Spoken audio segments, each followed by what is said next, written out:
I wanted to have a chance to talk to you because I have received so many emails and phone calls and letters from so many of you expressing, understandably, despair about what happened yesterday. Surprise, some cynicism, a lot of anger, the kind of normal stages that people go through in terms of grief, a lot of denial as well.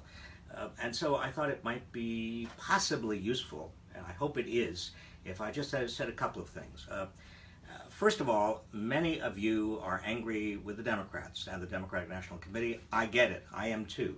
If they had not exerted the kind of influence they did in the primaries, maybe Bernie Sanders would have been the candidate, maybe Bernie Sanders would have won. But they didn't, and he didn't. And we've got to look forward right now, and we've got to be as practical and as strategic as we possibly can be, accepting what happened and also accepting our despair about what happened.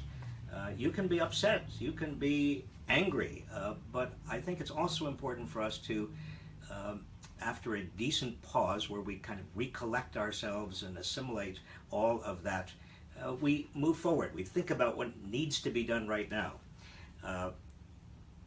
I would say one of the most important things right now is to be sensitive to civil rights and civil liberties. Donald Trump unleashed the furies during this campaign, and there are a lot of people out there who are understandably frightened because they are immigrants or minorities. They are women who are worried about sexual harassment being legitimized in some way. There are others who feel very, very vulnerable right now, and I understand that vulnerability.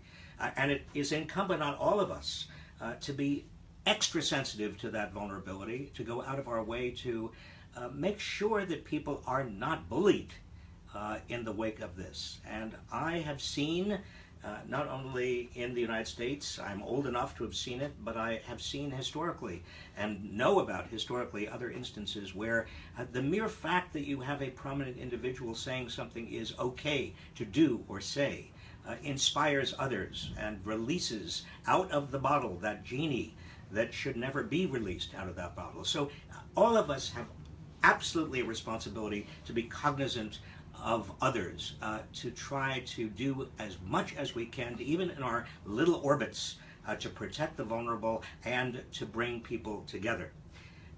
Another thing I think is very important for us to do is to make sure that we hold on as best as we can after January and think about how we can do it now, develop some strategies for doing that, the progress that has already been made, and maybe even use some jujitsu.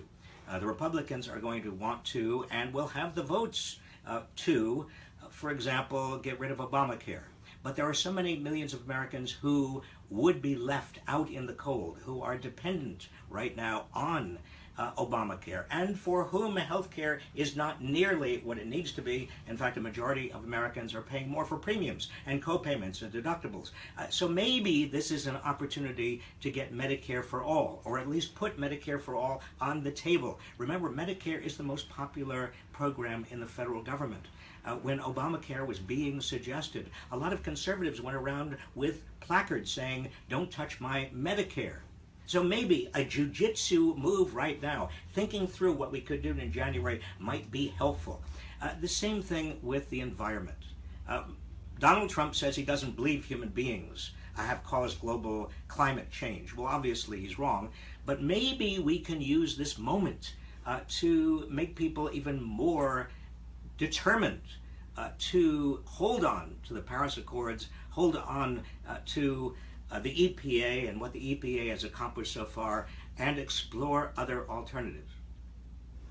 Let me say also, for those of us who are blessed, as I am, and as some of you are, to live in a progressive state, there are many things that we can now do, and we have, in my sense, an obligation to do as a model to the rest of the country. Not only raising the minimum wage and paid family leave, but also expanding health care at the state level and providing the kind of infrastructure, the kind of educational reforms that we would have hoped the federal government would have done. tuition-free public higher education, for example. Some states might be able to do it. Close down some of the prisons and use that money, particularly for people who have been imprisoned for non-violent offenses, and use that money for free public higher education at the state level. Let's see if it's possible. See if it's possible in big states and big progressive states like California and Massachusetts and Oregon and Washington and elsewhere. I think it also is incumbent on us in these next months to be thinking very, very hard about 2018 and also 2020. Who are we going to be pushing? Who do we want to represent us in the primaries, in the Democratic primaries, maybe even the Republican primaries? Remember the success the Tea Party had in going after those primary elections. And remember also the importance of all of us coming up with candidates, maybe you running yourself, school board or city council, or maybe even for Congress in those elections. Finally, there is an opportunity now to remake the Democratic Party. The Democratic Party is in shambles.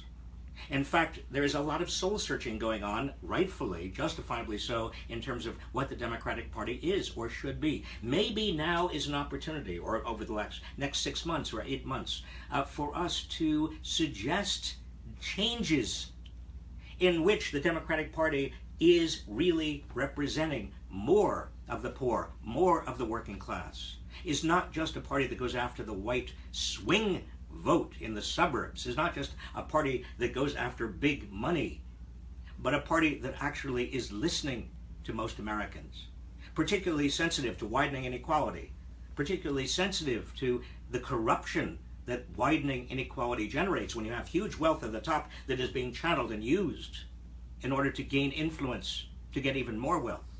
Maybe right now is the best time when Donald Trump, with his authoritarian populism, has shown indirectly that Bernie Sanders and his alternative of progressive populism is critically important.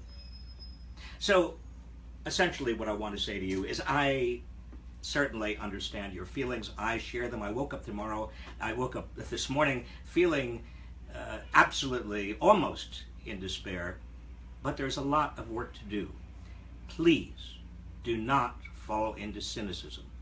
Cynicism is a self-fulfilling prophecy. If you are cynical, then the special interests, the moneyed interests, the people who don't have the public interest at heart will take over everything. It is our responsibility now at a pretty dark time. I haven't seen it quite this dark. I was around when Richard Nixon became president, those terrible days. I was around when Ronald Reagan became president. But this is especially troubling.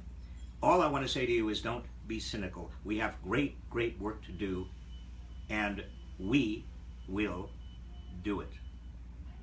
Thank you.